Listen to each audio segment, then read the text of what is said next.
Today we have a crazy nuclear revenge story on a cheating stepmom. We'll get into that in a bit, but first, my professor stole my work. My revenge blew him away. Some years back, I decided that I wanted to switch to working as a professor. I have always believed that teaching is my life's profession, and at the time, I was already a high school teacher, but I wanted to get my master's degree, a doctorate, and become a college professor. I have always loved literature because of how it helps us see the world and understand humans from different perspectives, and at some point, my philosophical explanations and analysis of high school literature were starting to confuse my poor students. I decided then that it was time for an upgrade. Left to me, I never would have taught in a high school. I found high schoolers very annoying, whiny, and maybe as they should be, childish. I also knew just how mean students were to teachers in high school, and I didn't want to have that experience. When I started to hear the kids call me nicknames and giggle and exchange funny faces in my class, I just knew I wanted to get out of there.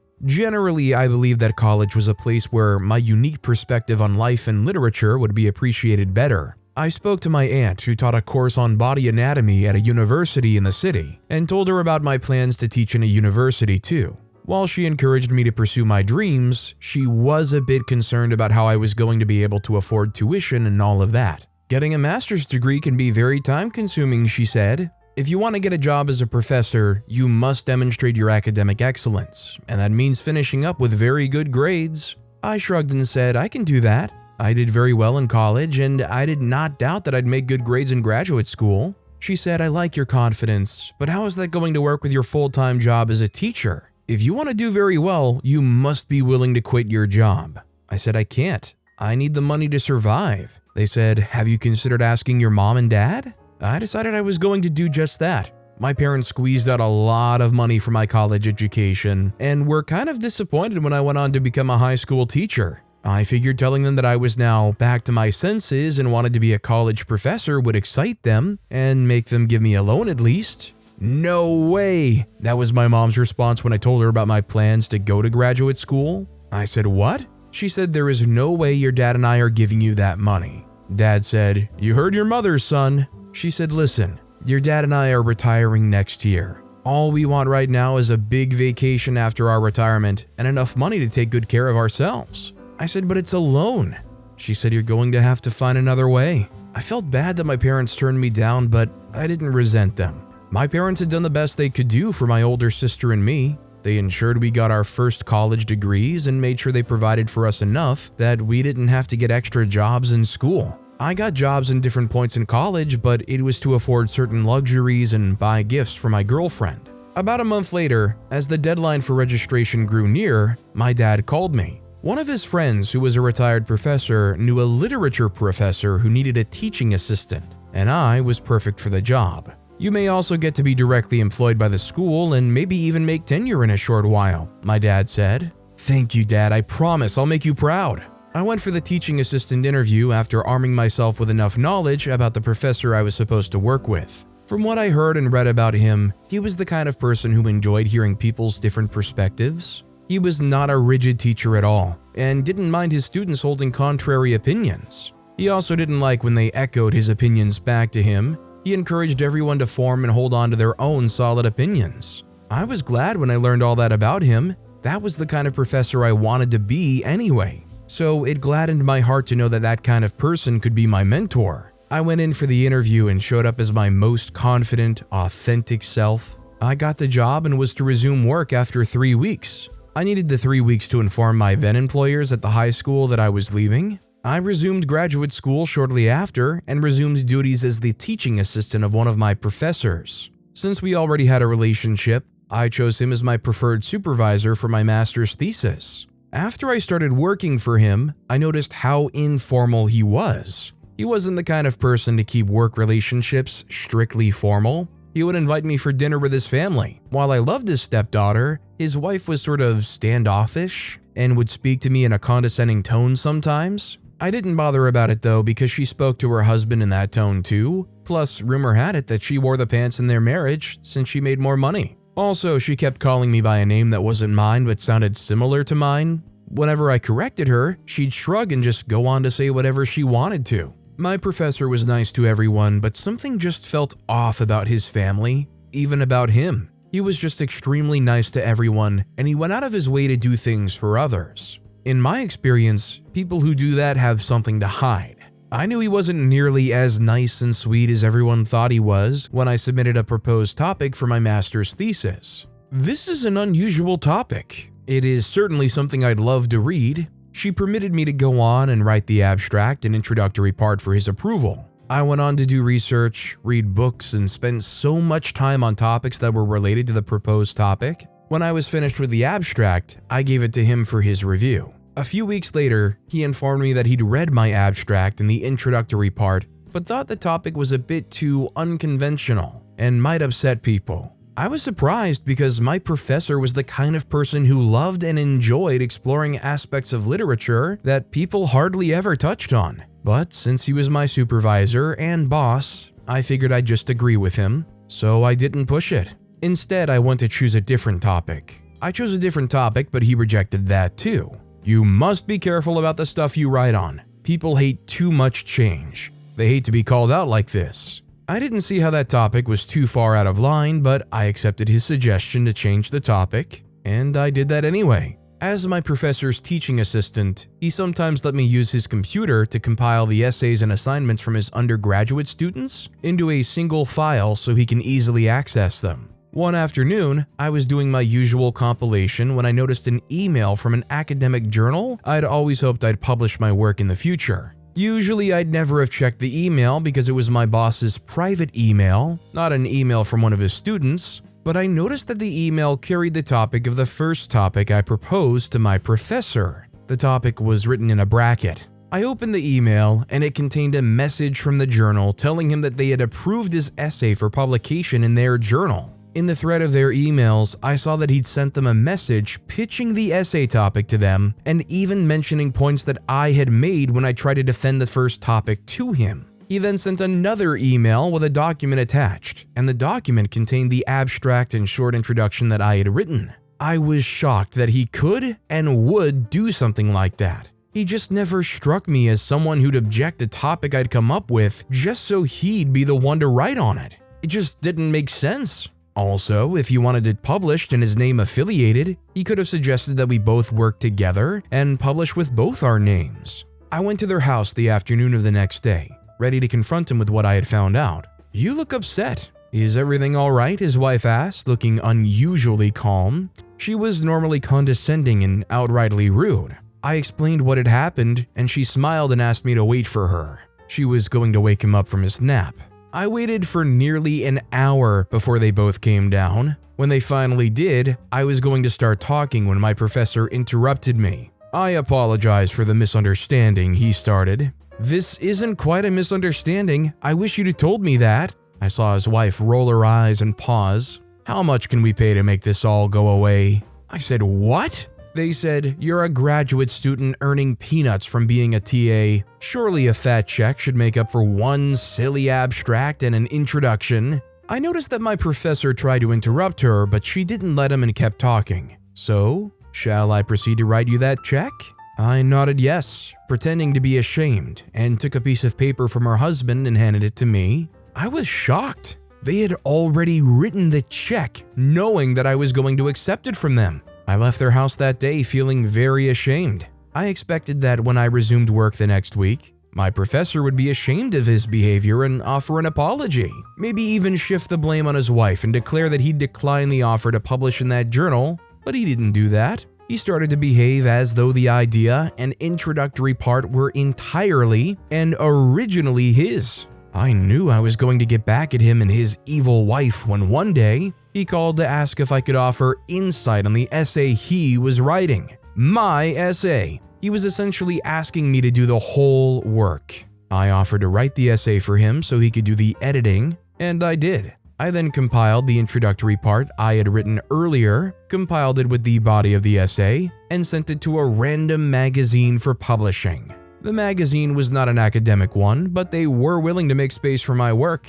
They published the essay just a few days before my professor had his essay published in that journal. Weeks later, the magazine reached out to me informing me that someone else had plagiarized my work and had published it in an academic journal. I revealed what had happened and permitted them to write an article about it. I knew what I had done was going to cost me my teaching assistant job, but I didn't mind. I applied to the academic office to have my supervisor changed, and that severed my relationship with the professor. The journal found out about what had happened, put out a disclaimer, and gave me credit for my work.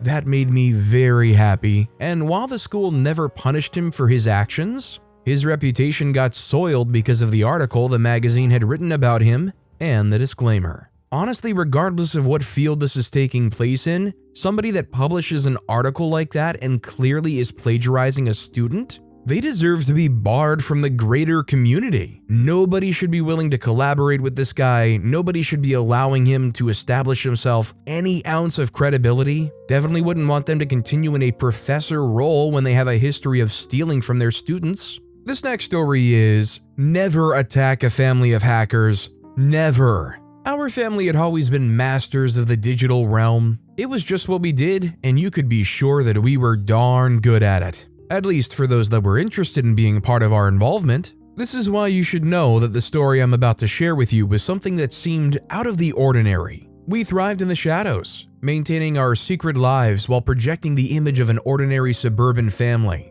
I, Cypher, spent my days as a mild-mannered software engineer. Firewall, my brilliant wife, was a cybersecurity consultant, and Byte, our teenage daughter, balanced the challenges of high school and her covert hacking education. The rest of our extended family, well, you can say that they were not so much fans of what we do, or rather what they thought we do. But that is not the point of the story. What is? Well, here it is. One fateful evening, just as we were settling down for dinner, a notification chimed on my workstation signaling that I had a pop-up notification. The message was chilling in its simplicity, a stark warning from a malicious sender and a countdown timer. I knew the trademark that I saw, so I was quick to realize that it was not a joke. I mean, to have been able to send the message, it was obvious that it was not a joke.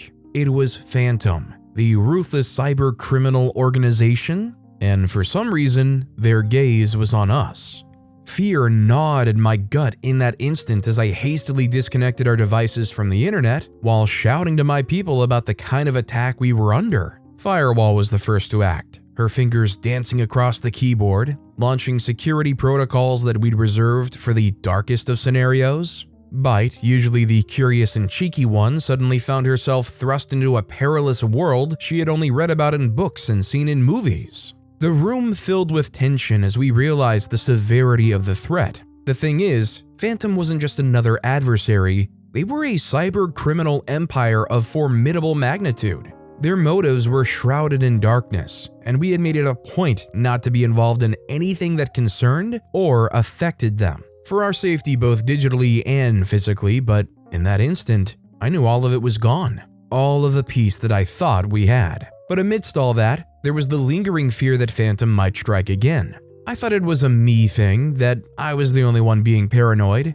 Turns out my babe was too. As the days passed, the decision became clear. We couldn't just hide and hope to escape their grasp, so we decided it was time to take the battle into our own hands. Sitting around the dimly lit table in our makeshift command center, we initiated the next phase. It was a family decision, a pact forged in determination. We would unleash our hacking skills like never before, infiltrate Phantom's fortress, and unveil the faces behind the masks. Pretty stupid of us to think this was something that they could pull off, but we knew that once the search for the faces behind the Phantom group was out there, the air of dominance would reduce. By extension, that meant that we would be safe from their attacks. Our first step was to gather a team. We needed allies with specialized skills to outmaneuver the cunning and elusive Phantom. Firewall, ever the strategist, devised a list of potential recruits. A cryptographer for deciphering the encrypted messages, an insider with knowledge of the criminal underworld, and a social engineer skilled in manipulating human psychology.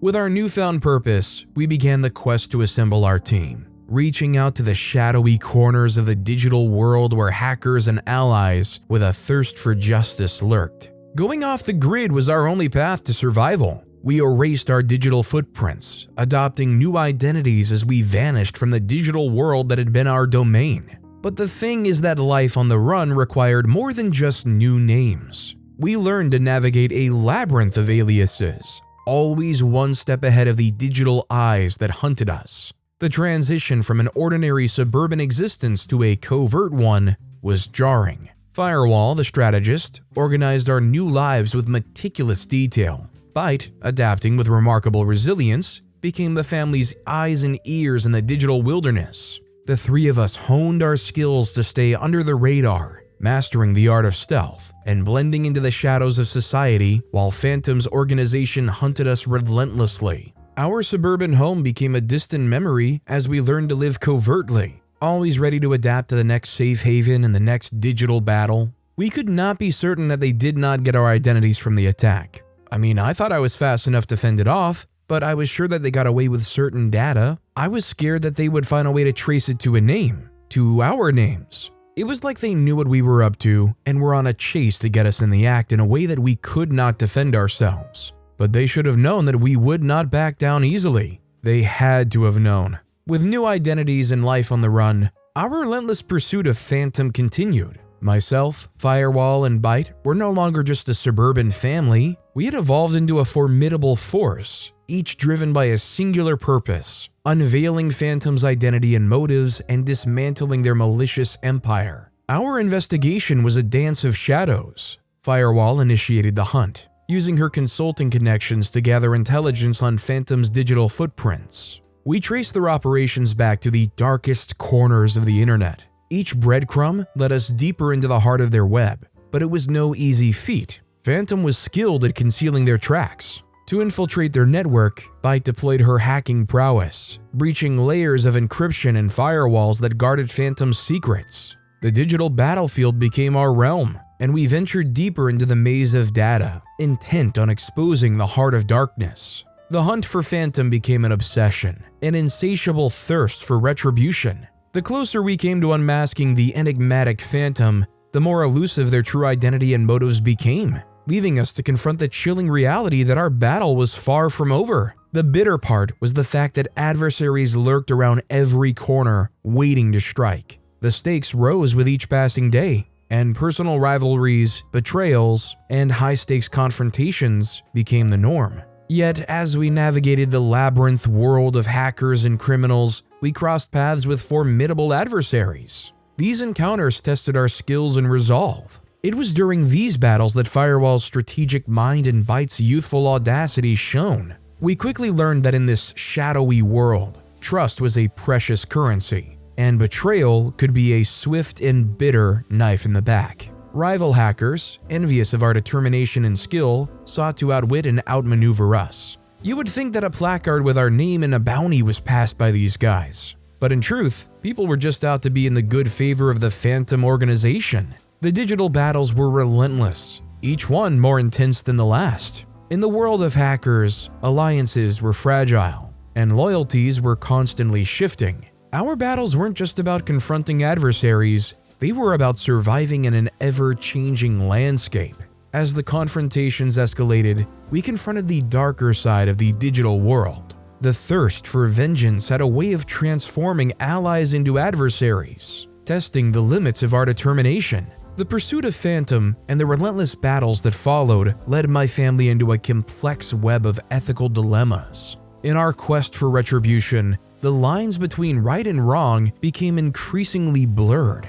Firewall, Byte, and I found ourselves wrestling with inner conflicts that seemed insurmountable. It got to a point where heated debates within us were a common occurrence. Firewall, with her unwavering moral compass, often questioned the ethicality of our actions. Byte, driven by youthful determination, sometimes advocated for a more ruthless approach. I, torn between the desire for justice and the fear of becoming as ruthless as our adversaries, found myself in a constant state of moral flux. Our pursuit of Phantom tested the very core of our principles. As we hacked, manipulated, and navigated the treacherous criminal underworld, we couldn't help but wonder if we'd become the monsters we sought to defeat. The ethical dilemmas weighed heavily on our minds, threatening to tear our family apart, even as we inched closer to unmasking the enigmatic Phantom. But as quickly as it started, we had put an end to the whole shenanigans. The showdown was a culmination of years of pursuit, where we hope to unmask the mastermind behind the malevolent empire. Hidden safely out of usual human expectation, we launched our final assault, a digital battleground that felt like a vortex, pulling us into the heart of the storm. The tiptoeing we had done was a test run to see how well we could attack and defend ourselves at the same time. Each time we did, we were sure to scrap out everything important to give allowance for the worst possible scenario. But this final one, we knew this was the last battle. Attack or be attacked. Kill or be killed. Firewall, ever the strategist, led the charge, unleashing her arsenal of cyber defenses. Byte, with her youth and audacity, executed precision attacks, hacking through layers of firewalls and encryptions. The hacking duel was intense, a symphony of key presses, code, and determination. Our pursuit had led us here, and our desire for justice burned brightly. As the battle reached its climax, the shadows around Phantom began to dissipate, revealing not a faceless villain but a human being, someone with a past and motivations that defied our expectations. The digital battlefield raged on, and with each passing moment, Phantom's identity became clearer, as did their motives. Our relentless pursuit led to a revelation that exposed the human behind the mask, a person whose journey into the criminal underworld had been fueled by a deep well of pain and revenge. Unsurprisingly, outside of the front of the devices, there was just one key person, and you would never have expected such a person. Not in the looks, not in the attitude, not in anything. With Phantom's true identity unveiled, we orchestrated a takedown operation that sent shockwaves through the cyber criminal organization. As the dominoes fell, one by one, the empire crumbled. But the fallout was not limited to just Phantom. The organization's members, some driven by desperation, others by greed, faced the consequences of their actions. Our actions had not only revealed the mastermind, but had left the entire network in disarray. It was a bittersweet victory, one where justice was served, but at a great cost to those who had been caught in the web of crime. But the truth is that some days, I feel like the one we thought was the head was really just a pawn, a contingency plan if things go wrong at any time. I still find it hard to believe that the sole person that people feared was an undergrad. It just doesn't make sense. However, whether it did or not, the important part was that we got them out. The one thing about the lifestyle I dragged my family into is that it prides itself on anonymity. Once that shred of coverage is gone, you are pretty much toast. Luckily for us, we were able to leave the whole saga unharmed. It was just a dent in the couple of months that we had to stay off and isolated for fear of the Phantom organization. I just love that OP had this immaculate description of everything, like this is some huge cyber battle, like you're imagining lightsabers and ray guns and things. And then you could probably cut to them in their house during this raging battle and it's just...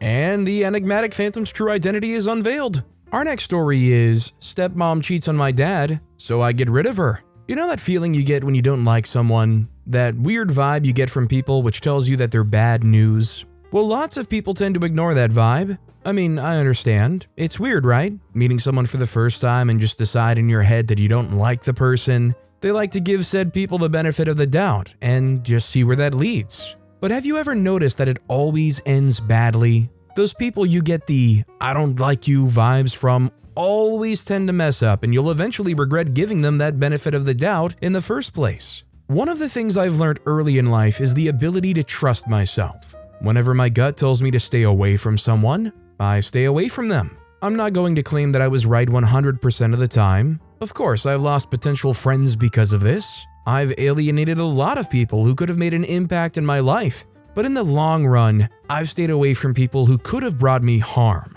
And I've never been wrong about the small circle of friends I chose to spend my time with. Many people don't understand my philosophy, or they choose not to understand because I'm a high school teenager with no real experience of what life is about. But on an average, I don't care. Why should I care when I don't like or care about most people? The only time I start to have a problem with someone not understanding my point of view is when that someone is my dad. He, like everyone else, thought I was crazy for choosing to live my life as a semi-hermit. This was why he didn't believe me when I told him that the woman he chose to spend the rest of his life with was not good for him. The only time he came around was when I gave him hard and painful proof. This is the story of how I exposed my cheating stepmom to my dad, and so for you to understand, I have to start from the beginning. My parents separated when I was young. Not that young, actually. I was 12. Before then, my house had always been peaceful and lively. I mean, that was what it was at face value. That was what my parents wanted every friend, neighbor, and acquaintance to see. That was what they wanted me to see, but I knew my parents. I had studied them. They were way too different to actually coexist together. They tried for years not to argue or disagree in front of me, but I knew that day was coming, and boy, it came. I came back from school to my dad dodging the chinaware my mom was throwing at him. If I hadn't been eavesdropping on their conversation, I wouldn't have known that it was because of my dad's extracurricular activities with his secretary, Janet. Me walking in on them while they were in that state was what set the entire divorce process in motion. They decided that it wasn't healthy to keep living like that, so they sat me down and told me that they'd been having problems in their marriage. Like I didn't already know that. The whole time during the talk, I was thinking, just skip the stories and get to the important parts already. Eventually, they did. They said they were taking some time apart to figure things out. That was code word for they were getting a divorce, but I didn't say anything. They agreed that I was going to stay with my dad because mom was traveling to Asia to do some soul searching, and I had a life here. School, a few friends, and all of that. It just made sense for me to stay there. As soon as the divorce process was finalized, mom left, and that was the last time I've seen her till today. We still talk on the phone and chat sometimes, so it's not like she's completely abandoned me. Dad, on the other hand, became more free to carry on with his promiscuous ways. If he wasn't my father, he would have been on the list of people I'd stay away from, but it's kinda difficult, seeing that he pays all the bills. He comes home very late at night, and sometimes he doesn't come home at all. I was really surprised that he didn't think to bring his secretary to his home, but that only lasted 3 months after mom left. One evening after a long day at school, I came home to kick back and play some video games. Dad arrived a few hours later, which was supposed to be his usual time for arriving, but hasn't been for a long time. I asked him what the problem was, and he told me that he was expecting someone for dinner. I knew immediately that the someone he was expecting for dinner was Janet, his secretary. He told me to be on my best behavior, and I said sure. Dad hadn't cooked in a long time, although I remember a certain period when our family was genuinely happy. Dad used to cook every Sunday. That was years ago, but that day, I watched in surprise as Dad made chicken parmesan and mashed potatoes. When he was done, he asked me to help set the table, and there he told me about our mysterious guest, Janet, who he had recently started seeing and liked a lot. Just before we finished setting the table, the doorbell rang, signifying the arrival of my dad's guest. He hurried over to open the door, and I smiled as bright as I could to make her feel welcome. As soon as I set eyes on her, I didn't like her. I couldn't tell if it was the clothes or her hair or how she wore her makeup, but something was off about her and I didn't like it. My dad introduced me and we sat for dinner. Throughout the course of the meal, Janet tried to make conversation with me. And even though I tried to answer as much as I could, I just wasn't feeling it. I tried not to make it very obvious, but if I don't like someone, I don't like someone. After the end of the awkward dinner, Dad escorted her to the driveway, where she got in her car and left. After that, he came back, asking me what my problem was. I told him I picked up a bad vibe from her and I didn't like her. He told me to suck it up because he liked her a lot and I should try to be happy for him. Being the stupid teenager I was, I argued with him, saying that there was something off about her and that he needed to stay away. Of course, he didn't believe me. He told me to keep my conspiracy theories to myself. And so, I decided to keep quiet. A week later, she came around for dinner and I told him I won't be able to come down because I was ill. I was lying and I think he knew this too, but he didn't say anything. I guess he was also counting on having a non-awkward dinner with his guest. The next weekend after that, she came for dinner again, and soon enough she started to come over for dinner quite often. I couldn't keep lying that I was ill, so after 2 consecutive get-out-of-dinner-free cards, I had to join them. Janet tried to get me to warm up to her, but no matter how much she tried, it just wasn't working. 2 months after the first time she came for dinner, Dad asked her to move in with us. Of course, I was against it, but there was little I could do. At this point, my dad didn't want to hear anything from me, so I didn't say anything. She moved in 2 weeks after the announcement, and as if that's not shocking enough for me for one day, my dad made another announcement. He was getting married to Janet. At this point, I had given up on trying to convince my dad that Janet wasn't good for him.